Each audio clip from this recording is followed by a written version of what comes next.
now. Hello, everyone, and welcome to our behavior change presentation on increasing physical activity. Our members include myself, Elena Krupp, from Saginaw, Michigan, currently working as a lead registered behavior technician at an ABA center. Chelsea Parkhurst from Orlando, Florida, working as a registered behavior technician and programmer at an ABA center. Jackie Clegg from Indianapolis, Indiana, working as a program coordinator at an ABA center. Jordan Jones from Saginaw, Michigan, working as a lead registered behavior technician at an ABA center. And lastly, Keith Finley from Saginaw, Michigan, working as a lead registered behavior technician and behavior analyst in training. Jackie will now discuss the literature review. Inactivity has become an increasing problem here in the United States within recent years. There has been an increased number of people being diagnosed with non-communicable diseases. Such diseases include diabetes, heart disease, and obesity. Previous research has found that there are various reasons for this increase. Some of those reasons include poor lifestyle choices such as drug and alcohol use, poor eating habits, things like that. But the most influential factor that has been found is an increase in sedentary lifestyles among individuals in the United States. In order to help combat this problem that we are seeing, the Center for Disease Control, that is the CDC, they recommend that individuals receive 30 minutes of physical activity per day in order to decrease the sedentary lifestyle and increase health benefits. So in order to reach that physical activity level of 30 minutes per day, practitioners will recommend a variety of forms of exercise, and one of the most common forms of exercise that they recommend is walking to reach that daily minimum.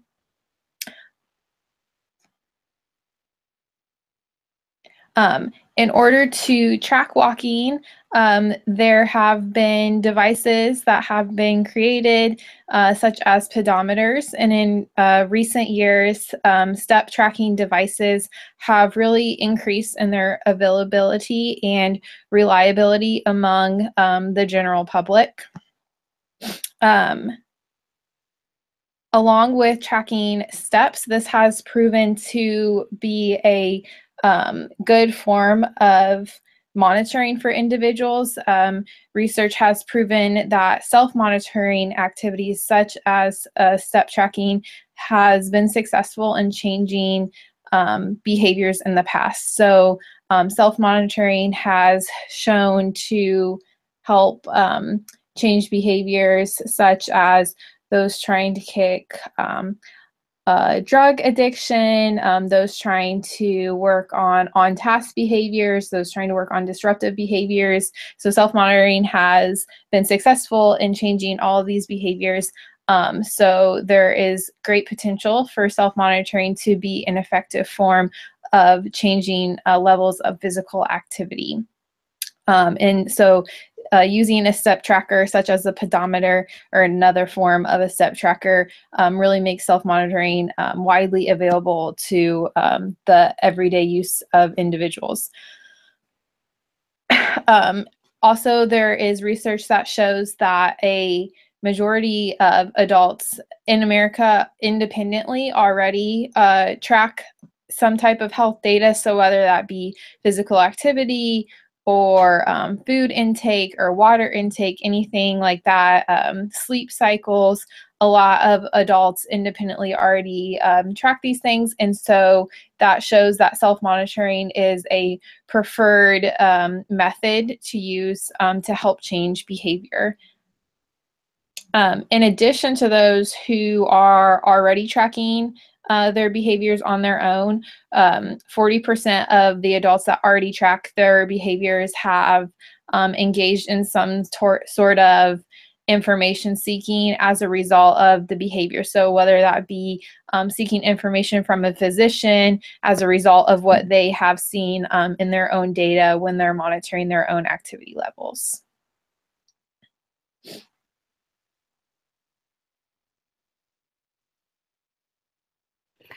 Next, we're going to talk about the purpose. The purpose of this project was to replicate the Norman 2008 study.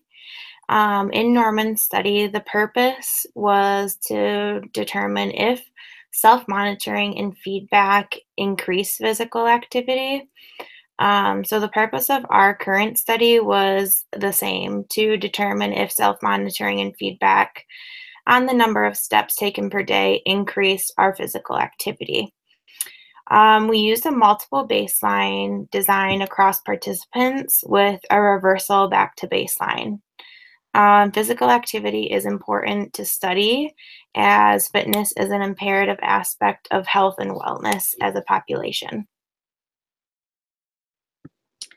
The participants in this study were 5 graduate students, all attending Ball State University, 4 females and 1 male, all residing in the United States of America.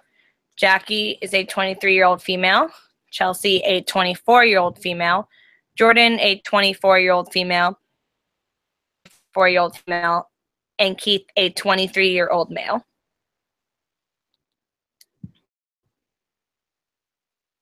In this study were a camera phone, computer, and SurveyMonkey survey.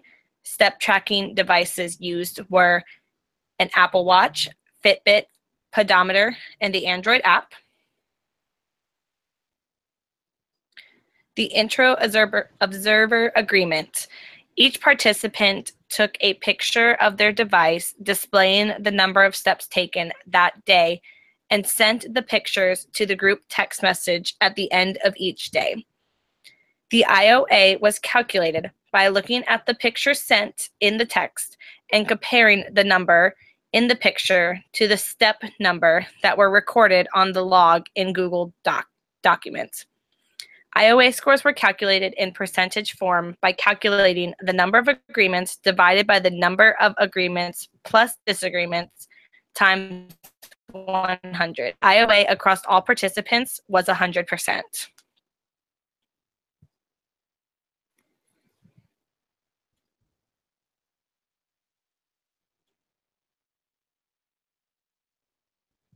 The treatment fidelity. The Norman study failed to provide details necessary for replication of treatment fidelity process. As a result, our own was created by tracking the treatment fidelity across participants. It was collected using SurveyMonkey, in which participants completed a survey at the end of each day. The participants were asked a total of 5 questions. Questions 2, 4, 5, and 6 were used to calculate the treatment fidelity for each participant. The questions were, what is today's date? Did you wear your step tracker for all waking hours today? Are you in intervention today? Did you check in with your experimenter, the group, by the end of the day, detailing if you met your goal?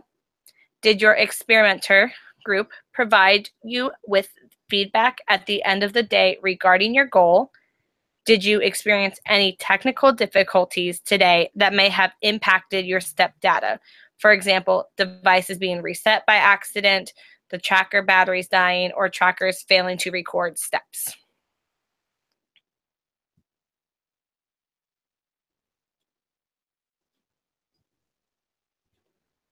The treatment fidelity will be, Jackie will talk about the treatment fidelity formula now. The formula that we used for treatment fidelity was we used 2 different formulas. So we calculated the percentage of treatment integrity per question per participant. So for that formula, we took the number of correct responses, and in this situation, we consider correct responses to be the response that indicated that there was treatment fidelity. So the correct response divided by the total number of responses times 100 gave us the percentage of treatment integrity per question per participant. So for example, if we ask the question, did you wear your step tracker all day today? The correct response that would indicate treatment fidelity would be yes. So we took the number of yeses divided by the total number of responses and multiplied that times 100. We did this for each of the questions. And then after we found that total, the second formula that we used was we took the percentage of treatment integrity per question, added all the questions together, and then divided that by the total number of questions to get a total percentage of treatment integrity for each participant. So the treatment fidelity results were that Jackie had 95%, Keith had 100%, Elena had 98%, and Jordan had 100%. The data collection system that was used was a permanent product recording. The photos of the step tracker indicated final daily step counts. Behavior definition is a step is defined as any activity that resulted in a count being recorded and displayed on the step tracker device. The design used for the study was a multiple baseline across participants with a reversal design, also known as AB-AB. The baseline section for this study had each participant wear a step tracking device for all awake hours for a set amount of days. During the baseline phase, access to the step tracking app was restricted by staying out of the application or locking the device and not looking at it. At the beginning of baseline, each participant weighed himself or herself. A multiple baseline design across subjects was used. Baseline data was retrieved individually through step tracker apps at the end of each scheduled baseline session. The return to baseline for 3 days happened after 6 days of intervention. This baseline was started on 9/25/2017. The baseline phases for the participants were as follows. Jackie was in baseline for 3 days, Elena 6 days, Keith was in baseline for 9 days, Chelsea 12 days, and Jordan for 15 days. The intervention section consisted of 3 parts: goal setting, self-monitoring, and feedback.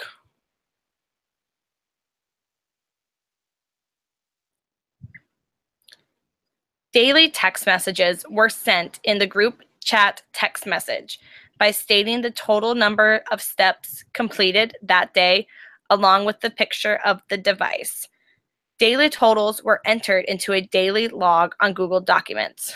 Feedback was given from the group based on each participant meeting or not meeting their goal. If the goal was met, verbal praise was given, such as "good job" or "keep it up."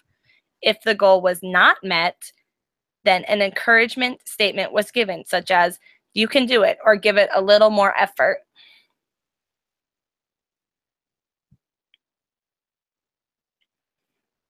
The intervention start days were Jackie started intervention on day 4, Keith on day 7, Elena on day 10, Chelsea on day 13, and Jordan on day 16.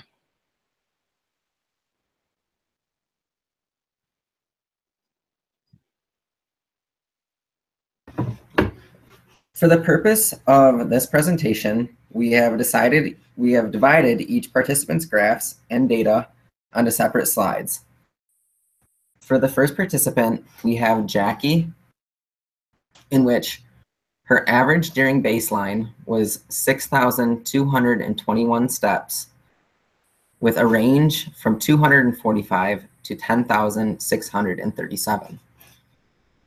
During intervention phase 1, she had an average of 5,675, with a range of 858 to 11,111. During baseline 2, her average was 4,942, with a range of 4,571 to 5,186. And finally, during intervention phase 2, she had an average of 4,666 steps, with a range of 998 to 12,731 steps.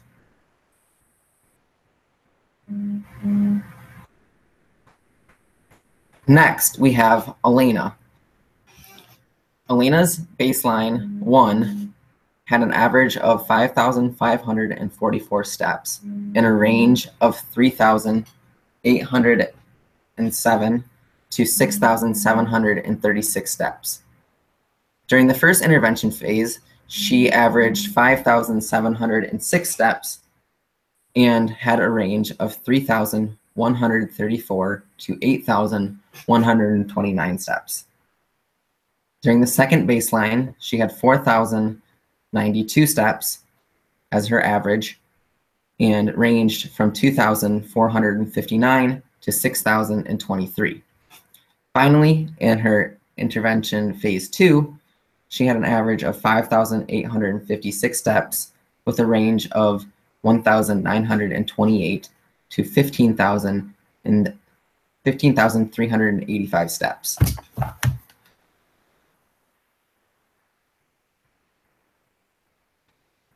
Next was Keith. He had 5,645 steps on average during baseline 1. His range started at 1,667 and ended at 12,251. During intervention phase 1, he averaged 6,145 steps and ranged from 2,905 to 9,150 steps. During baseline 2, he averaged 7,093 steps with a range of 4,982 to 10,198. During the final intervention phase, he had an average of 7,207 steps with a range of 5,327 to 10,984 steps.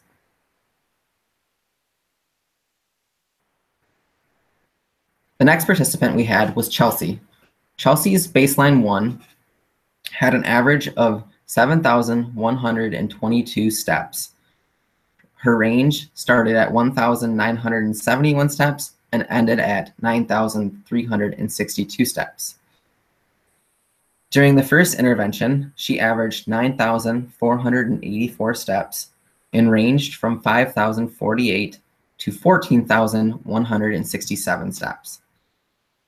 During the second baseline, she had 13,018 steps on average, with a range of 3,005 to 19,959 steps.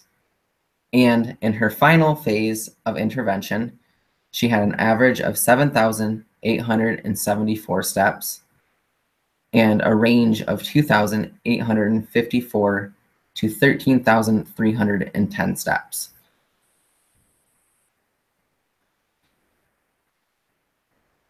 Our final participant, Jordan, averaged 4,776 steps in baseline 1, with a range of 1,233 to 9,297 steps. In the first intervention phase, she had 6,332 steps on average, with a range of 4,792 to 8,252 steps. In the second baseline, she averaged 4,695 steps with a range of 3,739 to 6,050. In the final phase of intervention, she averaged 6,906 steps and ranged from 4,905 steps to 9,301 steps.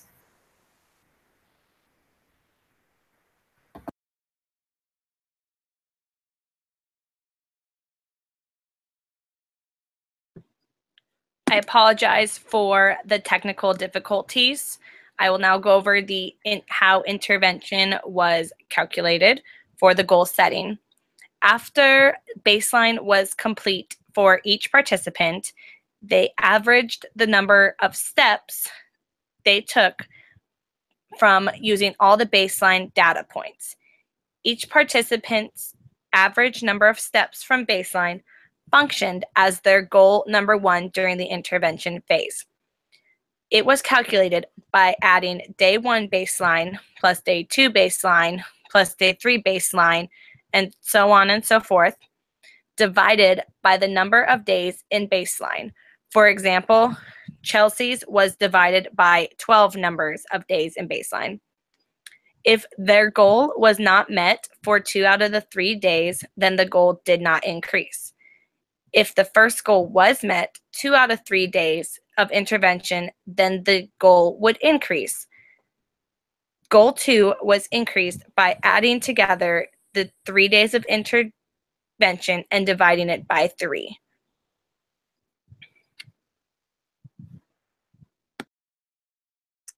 Conclusion. The study showed that there was an increase in steps over the course of intervention. Like we discussed, the purpose of the intervention was to increase physical activity.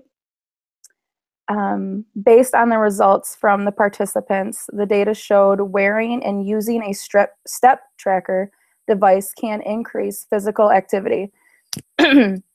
Therefore, the study showed that self-monitoring can increase the health of a person and change their lifestyle for the better. Limitations were also found. There were a few different limitations discovered while implementing the study. One main limitation found was the use of different devices throughout the participants. By everyone having different devices, there could have been an effect on how accurate data is. One device could be a better quality than other devices, and that means it could be more accurate when tracking steps. Another limitation found was making sure the devices were always charged. If we, for some reason, forgot to charge the device, then we were unable to track steps for that day, or we would have to wait and track them after the device was charged, which then means we were behind for the day.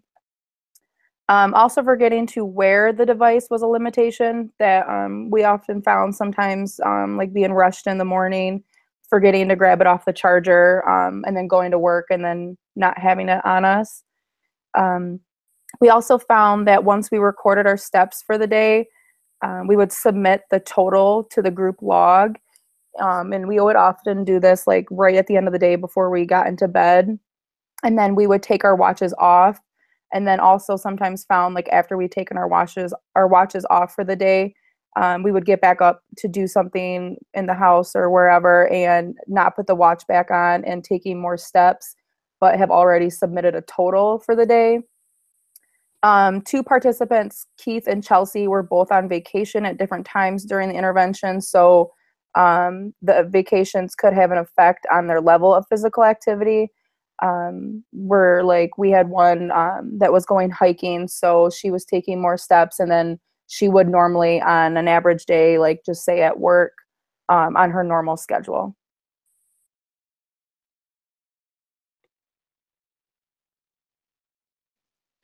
Lastly, we have our list of references, and thank you to everyone for watching our presentation on increasing physical activity through self-monitoring and feedback, and have a great day.